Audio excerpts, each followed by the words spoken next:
ओम शांति 2/6/2025 प्रातः मुरली बाप दादा मधुबन। बाबा कहते मिठे बच्चे जदि सर्वदा स्मृति रे रहिब तेबे दूर रे थिले मध्य साथी रे अछ। स्मृति रे रहिबा द्वारा साथी रे रहिबार अनुभव भी होई थाए एवं विकर्म भी विनाश होई थाए।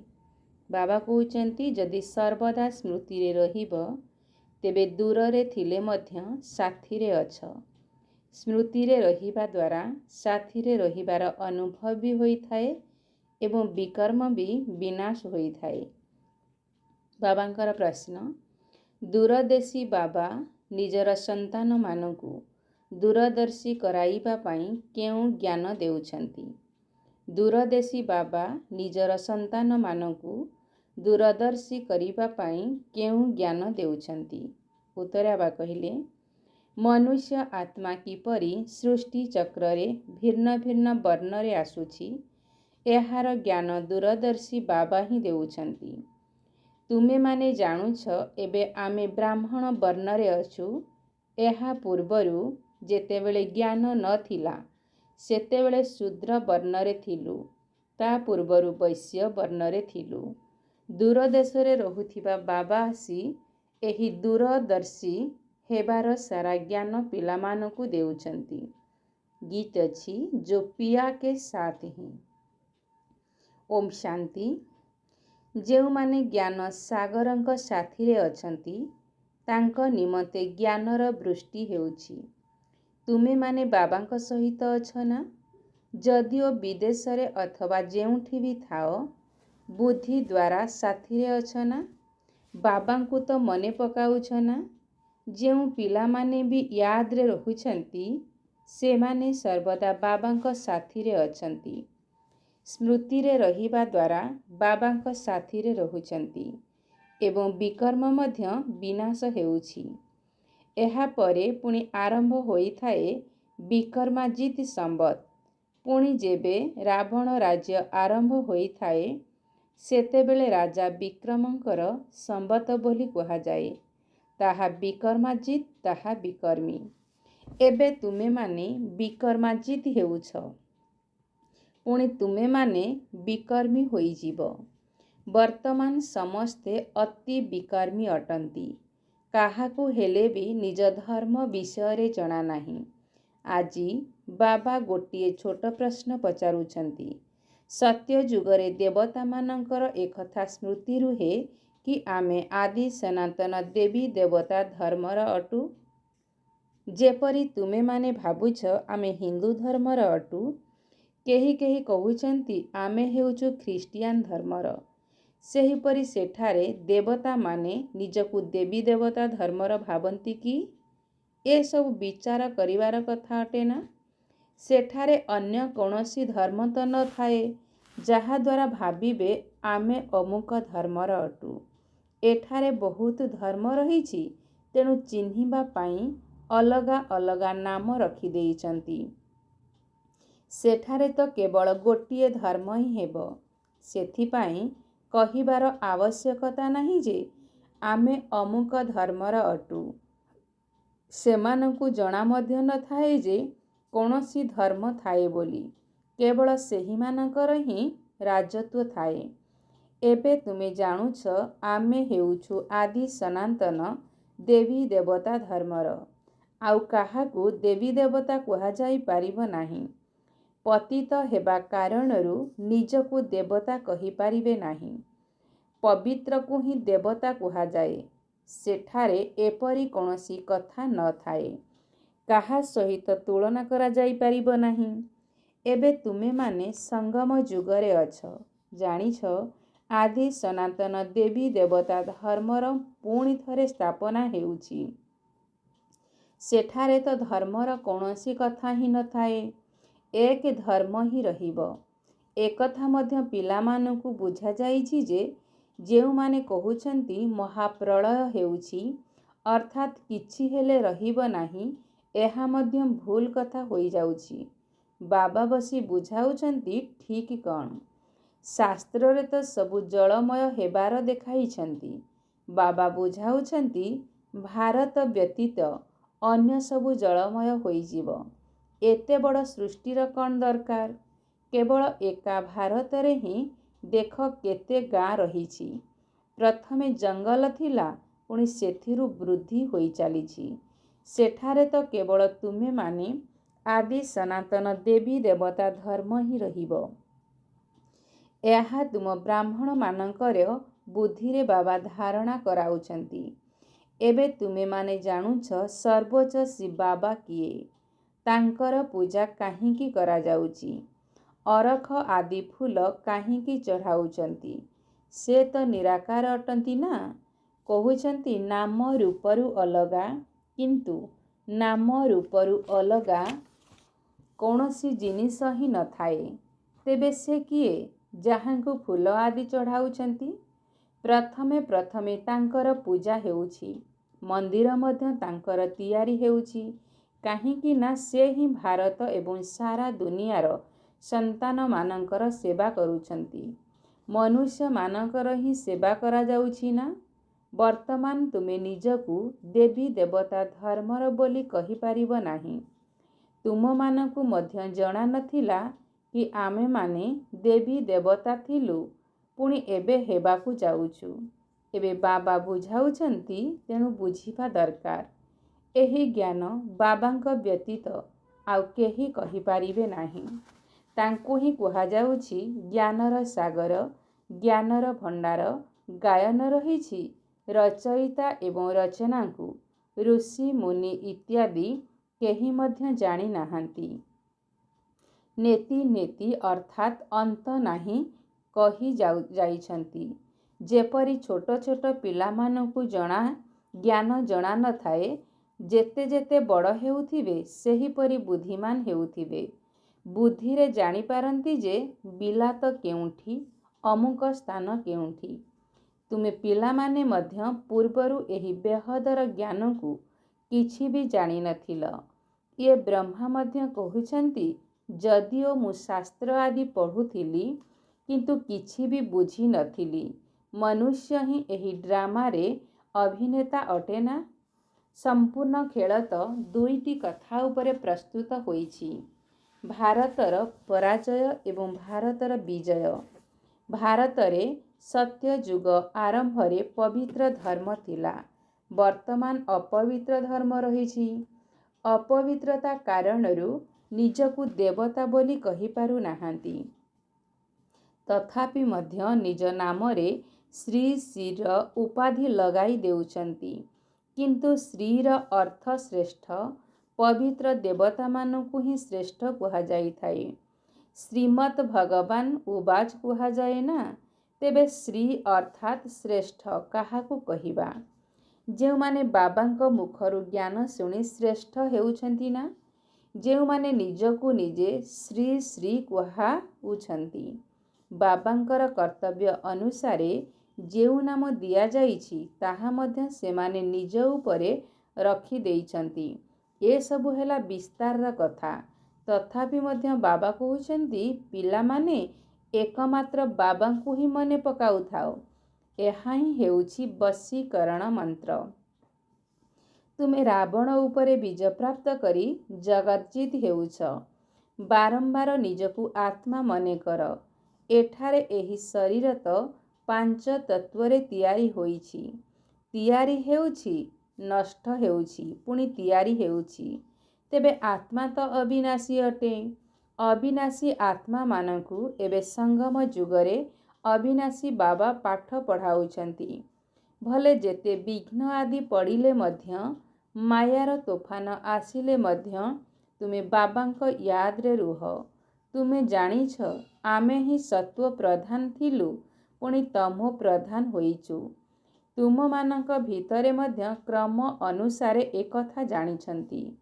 ତୁମମାନଙ୍କର ବୁଦ୍ଧିରେ ରହିଛି, ଆମେ ହିଁ ପ୍ରଥମେ ଭକ୍ତି କରିଛୁ। ନିଶ୍ଚିନ୍ତ ଯେଉଁମାନେ ପ୍ରଥମେ ଭକ୍ତି କରିଛନ୍ତି, ସେ ହିଁ ଶିବ ମନ୍ଦିର ତିଆରି କରିଛନ୍ତି। କାହିଁକି ନା ଧନବାନ ମଧ୍ୟ ସେହିମାନେ ହିଁ ହୋଇଥାନ୍ତି। ବଡ଼ ବଡ଼ ରାଜାମାନଙ୍କୁ ଦେଖି ଅନ୍ୟ ରାଜାମାନେ ଏବଂ ଧୀରେ ଧୀରେ ପ୍ରଜାମାନେ ମଧ୍ୟ ମନ୍ଦିର ନିର୍ମାଣ କରିଥାନ୍ତି। ଏସବୁ ହେଲା ବିସ୍ତାରର କଥା। 1 ସେକେଣ୍ଡରେ ଜୀବନ ମୁକ୍ତି କୁହାଯାଇଥାଏ। ପୁଣି ବୁଝାଇବା ପାଇଁ କେତେ ବର୍ଷ ଲାଗିଯାଉଛି। ଜ୍ଞାନ ତ ସହଜ ଅଟେ, ସେଥିରେ ଏତେ ସମୟ ଲାଗେ ନାହିଁ ଯେତେ ସମୟ ୟାଦ୍ର ଯାତ୍ରାରେ ରହିବା ପାଇଁ ଲାଗିଥାଏ। ଡାକୁଛନ୍ତି ମଧ୍ୟ, ବାବା ଆସ, ଏଠାକୁ ଆସି ଆମକୁ ପତିତରୁ ପାବନ କର। ଏପରି କହୁନାହାନ୍ତି ଯେ ବାବା ଆମକୁ ବିଶ୍ୱର ମାଲିକ କର। ସମସ୍ତେ କହୁଛନ୍ତି ପତିତରୁ ପାବନ କର। ପବିତ୍ର ଦୁନିଆ ସତ୍ୟ ଯୁଗକୁ କୁହାଯାଏ। ଏହାକୁ ପତିତ ଦୁନିଆ କୁହାଯିବ। ପତିତ ଦୁନିଆ କହୁଥିଲେ ମଧ୍ୟ ନିଜକୁ କେହି ପତିତ ବୋଲି ଭାବି ନଥାନ୍ତି। ନିଜ ପ୍ରତି ଘୃଣା ଆସୁନାହିଁ। ତୁମେମାନେ କାହା ହାତରୁ ଖାଉନାହଁ, ତେଣୁ କହୁଛନ୍ତି ଆମେ କ'ଣ ଅଛୁଆଁ? ଆରେ ତୁମେ ନିଜେ ହିଁ କହୁଛ ନା, ପତିତ ତ ସମସ୍ତେ ଅଟନ୍ତି ନା। ତୁମେମାନେ ମଧ୍ୟ କହୁଛ ଆମେ ପତିତ। ଏହି ଦେବତାମାନେ ପବିତ୍ର ଅଟନ୍ତି। ତେବେ ପତିତଙ୍କୁ କ'ଣ କୁହାଯିବ? ଗାୟନ ଅଛି ନା, ଅମୃତ ଛାଡ଼ି ବିଷ କାହିଁକି ଖାଇଲ? ବିଷ ତ ଖରାପ ଜିନିଷ ଅଟେ ନା। ବାବା କହୁଛନ୍ତି ଏହି କାମ ବିକାର ରୂପୀ ବିଷ ତୁମକୁ ଆଦି ମଧ୍ୟ ଅନ୍ତ ଦୁଃଖ ଦେଇଥାଏ। କିନ୍ତୁ ଏହାକୁ କ'ଣ କେହି ବିଷ ବୋଲି ଭାବୁଛନ୍ତି? ଯେପରି ନିଶାଖୋର ନିଶା ବିନା, ମଦୁଆ ମଦ ବିନା ରହିପାରିବ ନାହିଁ, ସେହିପରି ବିକାର ବିନା ରହିପାରୁନାହାନ୍ତି। ଲଢ଼େଇ ସମୟରେ ତାଙ୍କୁ ମଦ ପିଆଇ ନିଶା ଚଢ଼ାଇ ଯୁଦ୍ଧଭୂମିକୁ ପଠାଇ ଦେଇଥାନ୍ତି। ନିଶା ମିଳିଲା, ବାସ୍ ଭାବନ୍ତି ଆମକୁ ଏପରି କରିବାକୁ ହେବ। ଏମାନଙ୍କର ମରିବାକୁ ଡର ନଥାଏ। ଯେଉଁଠାକୁ କହିଲେ ସେଠାକୁ ବୋମା ନେଇ ବୋମା ସହିତ ପଡ଼ିଯାଇଥାନ୍ତି। ଗାୟନ ମଧ୍ୟ ରହିଛି, ମୁସଲ ଅର୍ଥାତ୍ ମିସାଇଲର ଯୁଦ୍ଧ ଲାଗିଥିଲା। ସଠିକ୍ କଥା ଏବେ ତୁମେମାନେ ବାସ୍ତବରେ ଦେଖୁଛ। ଆଗରୁ ତ କେବଳ ପଢ଼ୁଥିଲ, ପେଟରୁ ମୂଷଳ ବାହାର କରି ପୁଣି ଏପରି କଲେ। ଏବେ ତୁମେମାନେ ଜାଣୁଛ ଯେ ପାଣ୍ଡବ କିଏ, କୌରବ କିଏ। ସ୍ୱର୍ଗବାସୀ ହେବା ପାଇଁ ପାଣ୍ଡବମାନେ ଜୀବଦଶାରେ ଅର୍ଥାତ୍ ଜୀଇଁ ଥାଉ ଥାଉ ଦେହ ଅଭିମାନରୁ ମରିବା ପାଇଁ ପୁରୁଷାର୍ଥ କରିଥିଲେ। ତୁମେମାନେ ଏବେ ଏହି ପୁରୁଣା ଶରୀରକୁ ଛାଡ଼ିବାର ପୁରୁଷାର୍ଥ କରୁଛ। କହୁଛ ନା, ଏହି ପୁରୁଣା ଜୋତା ଛାଡ଼ି ନୂଆ ନେବୁ। ବାବା ପିଲାମାନଙ୍କୁ ହିଁ ବୁଝାଉଛନ୍ତି। ବାବା କହୁଛନ୍ତି ମୁଁ କଳ୍ପ କଳ୍ପ ଆସୁଛି, ମୋର ନାମ ହେଉଛି ଶିବ। ଶିବ ଜୟନ୍ତୀ ମଧ୍ୟ ପାଳନ କରୁଛନ୍ତି। ଭକ୍ତି ମାର୍ଗ ପାଇଁ କେତେ ମନ୍ଦିର ଆଦି ତିଆରି କରୁଛନ୍ତି। ନାମ ମଧ୍ୟ ବହୁତ ରଖିଦେଇଛନ୍ତି। ଦେବୀମାନଙ୍କର ମଧ୍ୟ ସେହିପରି ନାମ ସବୁ ରଖିଦେଉଛନ୍ତି। ବର୍ତ୍ତମାନ ତୁମମାନଙ୍କର ପୂଜା ହେଉଛି, ଏକଥା ମଧ୍ୟ ତୁମେମାନେ ହିଁ ଜାଣୁଛ। ଯାହାଙ୍କର ଆମେ ଦିନେ ପୂଜା କରୁଥିଲୁ, ସେ ଆସି ଆମକୁ ପଢ଼ାଉଛନ୍ତି। ଯେଉଁ ଲକ୍ଷ୍ମୀ ନାରାୟଣଙ୍କର ଆମେ ପୂଜାରୀ ଥିଲୁ, ଏବେ ଆମେ ନିଜେ ସେହିଭଳି ହେଉଛୁ। ଏହି ଜ୍ଞାନ ବୁଦ୍ଧିରେ ଅଛି। ସ୍ମରଣ କରୁଥାଅ ଏବଂ ପୁଣି ଅନ୍ୟମାନଙ୍କୁ ମଧ୍ୟ ଶୁଣାଅ। ବହୁତ ଅଛନ୍ତି ଯେଉଁମାନେ ଧାରଣା କରିପାରୁନାହାନ୍ତି। ବାବା କହୁଛନ୍ତି ଅଧିକ ଧାରଣା ନ କରିପାରିଲେ କିଛି ଯାଏ ଆସେ ନାହିଁ। ଯୋଗଯୁକ୍ତ ହୋଇ ରହିବାର ଧାରଣା ତ କରୁଛ ନା। ବାବାଙ୍କୁ ହିଁ ୟାଦ କରିଚାଲ। ଯେଉଁମାନେ ମୁରଲି ଶୁଣାଇ ପାରୁନାହାନ୍ତି, ସେମାନେ କେବଳ ଏଠାରେ ବସି ସ୍ମରଣ କରନ୍ତୁ। ଏଠାରେ କୌଣସି ବନ୍ଧନ ବା ଅଡ଼ୁଆ ତଡ଼ୁଆ କଥା ଆଦି ନାହିଁ। ଘରେ ପିଲାଛୁଆ, ବାବା କହିଲେ ଘରେ ପିଲାଛୁଆଙ୍କର କାର୍ଯ୍ୟକଳାପ ଦେଖି ସେହି ନିଶା ହଜିଯାଉଛି। ଏଠାରେ ଚିତ୍ର ମଧ୍ୟ ରଖାଯାଇଛି। କାହାକୁ ବି ବୁଝାଇବା ବହୁତ ସହଜ। ଲୋକମାନେ ତ ଗୀତା ଆଦି ପୁରା କଣ୍ଠସ୍ଥ କରିଦେଉଛନ୍ତି। ଶିଖମାନଙ୍କର ମଧ୍ୟ ଗ୍ରନ୍ଥ କଣ୍ଠସ୍ଥ ହୋଇ ରହିଥାଏ। ତୁମକୁ କ'ଣ କଣ୍ଠସ୍ଥ କରିବାକୁ ଅର୍ଥାତ୍ ମନେ ରଖିବାକୁ ହେବ? ବାବାଙ୍କୁ ତୁମେ କହୁଛ ମଧ୍ୟ, ବାବା ଏହା ବିଲକୁଲ ନୂଆ କଥା। ଏହା ହିଁ ଏକମାତ୍ର ସମୟ ଯେତେବେଳେ କି ତୁମକୁ ନିଜକୁ ଆତ୍ମା ଭାବି ଏକମାତ୍ର ବାବାଙ୍କୁ ମନେ ପକାଇବାକୁ ହେବ। 5000 ବର୍ଷ ପୂର୍ବରୁ ମଧ୍ୟ ଶିଖାଇଥିଲି। ଆଉ କାହାର ଶକ୍ତି ନାହିଁ ଯେ ଏପରି ବୁଝାଇ ପାରିବେ। ଜ୍ଞାନ ସାଗର ତ କେବଳ ବାବା ହିଁ ଅଟନ୍ତି। ଅନ୍ୟ କେହି ଜ୍ଞାନ ସାଗର ହୋଇପାରିବେ ନାହିଁ। ଜ୍ଞାନ ସାଗର ବାବା ହିଁ ତୁମମାନଙ୍କୁ ବୁଝାଉଛନ୍ତି। ଆଜିକାଲି ଏପରି ବହୁତ ସାଧୁସନ୍ଥ ଆବିର୍ଭାବ ହେଉଛନ୍ତି ଯିଏ କହୁଛନ୍ତି ମୁଁ ଅବତାର ନେଇଛି, ସେଥିପାଇଁ ସତ୍ୟର ସ୍ଥାପନାରେ କେତେ ବିଘ୍ନ ପଡ଼ୁଛି।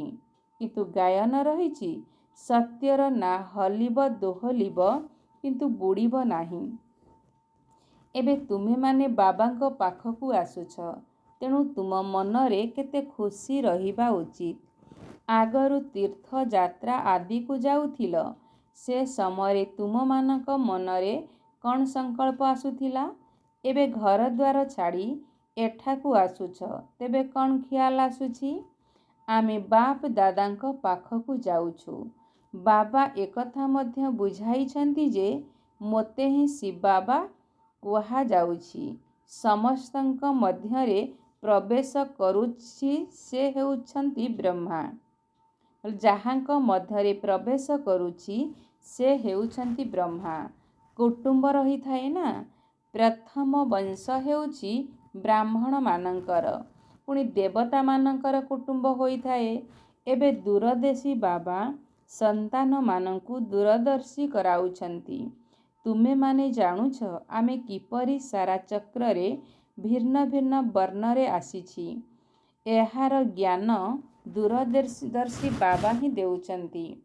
ତୁମେମାନେ ବିଚାର କରୁଛ ଯେ ଏବେ ଆମେ ବ୍ରାହ୍ମଣ ବର୍ଣ୍ଣର ଅଟୁ।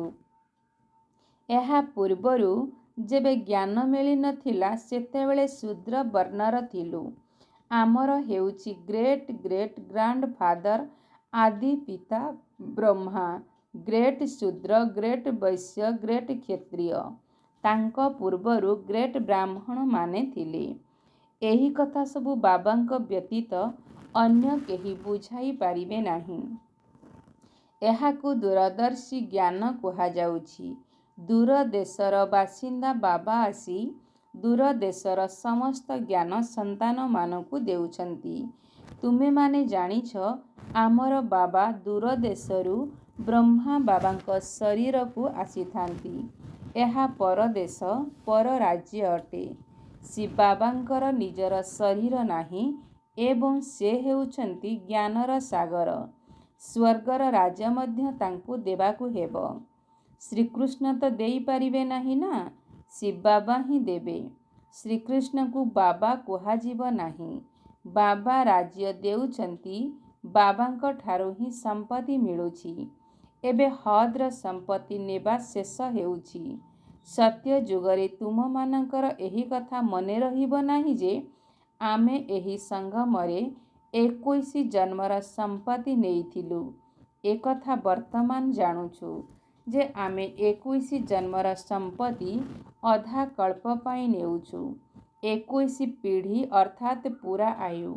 ଯେବେ ଶରୀର ବୁଢ଼ା ହେବ ତେବେ ଯଥା ସମୟରେ ଶରୀର ଛାଡ଼ିବୁ। ଯେପରି ସର୍ପ ପୁରୁଣା କାତି ଛାଡ଼ି ନୂଆ ନେଇଥାଏ, ଆମେ ଅଭିନୟ କରି କରି ଆମର ଶରୀର ମଧ୍ୟ ପୁରୁଣା ହୋଇଯାଇଛି। ତୁମେମାନେ ସଚ୍ଚା ସଚ୍ଚା ବ୍ରାହ୍ମଣ ଅଟ। ତୁମମାନଙ୍କୁ ହିଁ ଭ୍ରମରୀ କୁହାଯାଉଛି। ତୁମେମାନେ କୀଟମାନଙ୍କୁ ଅର୍ଥାତ୍ ପତିତ ଆତ୍ମାଙ୍କୁ ନିଜ ସମାନ ବ୍ରାହ୍ମଣ କରାଉଛ। ତୁମମାନଙ୍କୁ କୁହାଯାଉଛି ଯେ କୀଟକୁ ଆଣି ବସି ଭୁଁ ଭୁଁ କର।